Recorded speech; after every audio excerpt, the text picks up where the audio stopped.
দেখো কথাগুলো তোমরা শুনে নাও, পরে কথা বলছি আমি। চলো। হাই, হ্যালো, কেমন আছো? আমি এখন গুড মর্নিং, সবাই কেমন আছো? আমি এখন বাগনান যাবো, দাদু দিদা সবাই মিলে যাবো। ওদের পিছনে দেখতে পাচ্ছি বাবা আমার কাজ করছে। টাটা। তো তখন সবে 6টা বাজে, সকাল 6টা। তো সবাই আমরা উঠে রেডি হয়ে গেছিলাম। তারপরে দেখো মেদিনীপুর সেন্ট্রাল বাস স্ট্যান্ডে পৌঁছে গেছি বাস ধরবো বলে। অ্যাকচুয়ালি ট্রেনে গেলে হতো, কিন্তু ট্রেনের একটু প্রবলেম। তারপরে খড়গপুরে অনেকক্ষণ দাঁড়িয়ে যায়, একটু তাড়াতাড়ি যাওয়ার ছিল, সেই জন্য আমরা করুণাময়ী স্টেট বাস ধরে নিয়েছি সবাই মিলে, আমি ছেলে আর বর করে। তো ও সকালবেলায় তার আগের দিন গিয়ে টিকিটটা বুক করে নিয়ে এসেছিলো, কারণ স্টেট বাসে একদম সিট পাওয়া যায় না। তো তারপর আমরা সকাল সকাল বেরিয়ে পড়েছি, ওয়েদার খুব মেঘ ছিল। তারপর রাস্তায় আর ভিডিও নিতে পারিনি, কারণ খুব প্রচুর হচ্ছে বৃষ্টি হচ্ছিলো। তো তারপরে দেখো চলে এসেছি, দেখেই বুঝতে পারছো আমি হোম ট্যুরের ভিডিওটা করছিলাম। ওদের এখনও অনেক কাজ বাকি, ইন্টেরিয়রের বহু কাজ বাকি, কিন্তু তাও ভিডিওটা তোমাদের সাথে শেয়ার করে নিচ্ছি। বাড়ি ওদের হোম ট্যুরের ভিডিওটা দেখো, দেখতেই পাচ্ছ। এটা বাথরুম, এটা হচ্ছে কমন বাথরুম। এটা, হ্যাঁ, এটা কমন বাথরুমটা। বেসিনটা তো দেখালাম, ড্রয়িংটাও তোমরা অল্প বিস্তর দেখতে পেয়েছো। আরও ভালো করে দেখিয়ে দিচ্ছি। দেখতেই পাচ্ছ অনেক কাজ বাকি। তো মিস্ত্রিগুলো দাঁড়িয়েছিল, ওরা কেউ তখন ওদের ভাড়া বাড়ি থেকে এসে পৌঁছায়নি। রান্নাঘরটা তো খুবই ভালো লেগেছে সবারই, কারণ ছোট জায়গার মধ্যে অনেকটা স্পেস। এই দিকটা একটা স্টোর রুম টাইপের, রান্নাঘরের সাথেই অ্যাটাচ, এটা খুবই এসেন্সিয়াল।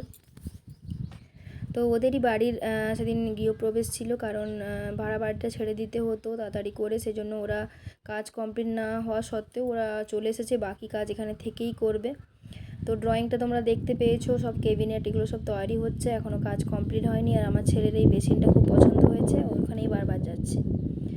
তারপরে এই যে আরেকটা স্টাডি রুম, এখানে সব আমার দিদির ছেলের সব বইপত্র রাখার জন্য সব র্যাক করেছে, খুবই সুন্দর, মানে একদম খোলামেলা। এটা একটা রুম দেখাচ্ছি, তারপর তোমাদেরকে পরপর দেখলেই বুঝতে পারবে। আর ব্যালকনিটা তো খুবই ভালো, অনেক বড় ব্যালকনি, এখানে দাঁড়িয়েই সময় কেটে যাবে। যদিও সময় এখন ব্যস্ত সবাই, তবুও মনে হয় যেন দুঃখ কষ্ট আনন্দ একলা সময় কাটাই কি সবার সাথে সময় কাটাই, মনে হয় এই ব্যালকনিটা একটা দারুণ মানে কাটানোর একটা সুন্দর মুহূর্তগুলো কাটানোর একটা জায়গা, যেখানে একলা বসে একাকিত্ব অনুভব করা যাবে, আবার সবার সাথেও সব মুহূর্ত অনুভব করা যাবে। এই দেখো, আর সামনের ভিউটাও খুব সুন্দর, পুকুর আছে একটা বড় ঝিল টাইপের, আর একটা শিবের মন্দির, ভীষণই ভালো লাগছিল। তারপর এটা হচ্ছে মেন বেডরুম, যেটা মাস্টার বেডরুম হয় সেটা এটা। তো এখানেও কাজ চলছে, এখানে সব কিছু এখনও কমপ্লিট হয়নি। মাস্টার বেডরুমের সাথে অ্যাটাচ যে বাথরুমটা হয় সেটাও তোমাদেরকে দেখিয়ে দিলাম, একদম ওয়েল ডেকোরেটেড, খুবই ভালো, খুবই সুন্দর।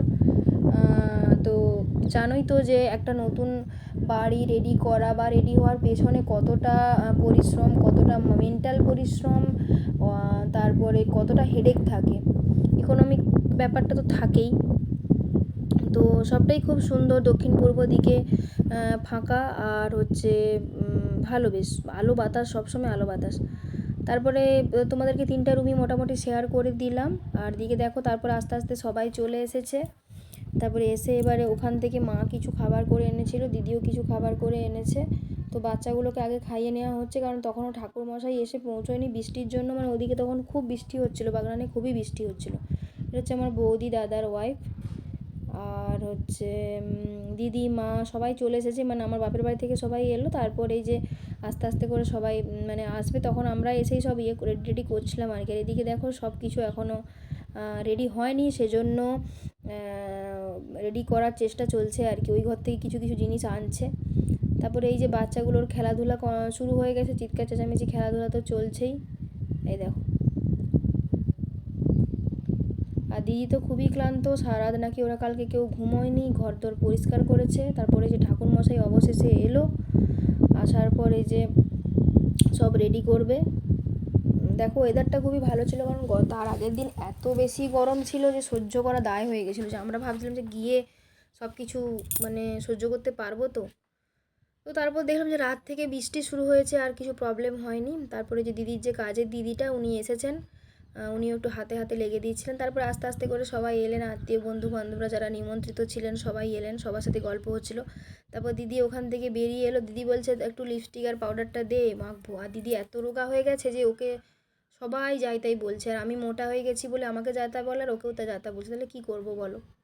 তাও ভালো, রোগাটাই শুনতে বেশি ভালো লাগে। তারপর সবাই সাজুগুজু হয়ে গেছে, আত্মীয় স্বজন সবাই চলে এসেছে, আর ঠাকুর মশাইয়ের এখনও সাজানো মানে চলছে। তাতেই মিস্ত্রি দাদা ভীষণভাবে সাহায্য করছে সবাইকে।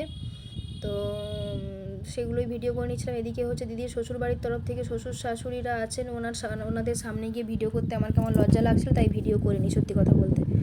তারপর ওদিকে পুজো চলছিল, পুজো কমপ্লিট হয়নি। তারপর ড্রয়িংয়ের মধ্যেই ক্যাটারারের দাদারা খাওয়ার ব্যবস্থা করেছেন। তো বাচ্চাগুলো খেতে বসে গেছে, আমার বাবা আর আমার ছেলে, দিদির ছেলে, দাদার মেয়ে সবাই বসে গেছে। তারপর সব নিমন্ত্রিতরা একে একে, আর এদিকে দেখো আমার বর দাদা সবাই ওরা ঘুমিয়ে গেছিলো, ঘুম থেকে উঠে খেতে বসে গেছে। ওয়েদারটাও খুব ভালো তো। তারপরে আস্তে আস্তে মানে মোটামুটি অনেকটা জায়গায় ছিল, ওখানেই দেখছি আস্তে আস্তে করে খাওয়া হচ্ছিল। আর ওদের লিফটটাও এখনও রেডি হয়নি পুরোপুরি, সেই জন্য 3তলাতে ওদের ফ্ল্যাটটা নিয়েছে। তো সেই জন্য 3তলাতে উঠে উঠে সবাই আসছিলো। এবার কি হয়েছে, কাজ হচ্ছে তো সেই জন্য মানে নোংরা মানে বালি টালি চারদিকে সিমেন্ট বালি হয়ে আছে, সেগুলোকেই করে করে আসতে হয়েছে আর কি। যাই হোক, সেটা সমস্যা নয়। তারপর দেখো আস্তে আস্তে খাওয়া শুরু হয়ে গেছে, খাচ্ছে এক এক করে। আর মায়ের তো পায়ে ব্যথা, মা নিচে বসতে পারে না, মাকে চেয়ার দেওয়া হলো, ওখানে বসেছে। আর দিকে জামাইবাবু হচ্ছে ধুতি পরছে। এই ধুতি পরাটা একটা খুব বড় চাপ।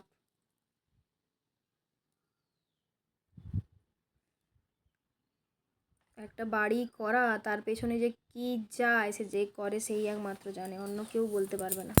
তারপর দিদিকে ওরা সংকল্পে বসবে বলে রুদ্রাক্ষর মালা পরতে হতো, মালাটা পরা নিয়ে আমরা হাসাহাসি করছিলাম। বলছে তান্ত্রিক হয়ে যাবো লাল আর কমলা শাড়ি পরে, এইসব বলছিল, মজা করছিলাম আর কি। তারপরে ওখানে যে বসে গেছে সবাই, ভালো লাগছিল, বেশ ওয়েদারটা ভালো ছিল বলে বেশ ভালো লাগছিল। তারপরে হোম হলো, পুজো অনেক দেরি করেই হয়েছে সত্যি কথা বলতে। ঠাকুরমশাই সিন্নি টিন্নি রেডি করে, প্রসাদ সব রেডি করে সাজিয়ে গুছিয়ে করতে করতে অনেক সময় হয়ে গেছে। তারপরে হোম হচ্ছিল। তারপরে এই যে আরেকজন বন্ধু এসেছে, কি বলে আমার জামাইবাবু আর আমার বরের বন্ধুর বউ, সৈকতদা আর সৈকতদার ওয়াইফ। আমার সাথে দিদির সাথে ভালো সম্পর্ক, ওরা তো এখানে থাকে না, মহারাষ্ট্রে থাকে। তো বাপের বাড়ি এসেছে, ওর ছেলেগুলোকে নিয়ে আসেনি, বৃষ্টি হচ্ছে বলে। কি বলবো বলো, দুষ্টু মেয়ে। ওর ছেলে, বড় ছেলেটা হচ্ছে আমার দিদির ছেলের বয়সী, আর ছোটোটা হচ্ছে আমার দাদার মেয়ের বয়সী ছেলেটা। দুটো ছেলেকেই আনেনি, ওরা মামা বাড়িতেই থাকতে বেশি স্বাচ্ছন্দ্য, মামা বাড়িতে থেকেছে। তারপরে এই যে দেখো দিদি তো সব করেই যাচ্ছে, আমি আর কত ভিডিও করব, একটু কাজকর্ম করছি, দেখাশোনা করছি, তার সাথে ভিডিও করতে হচ্ছে।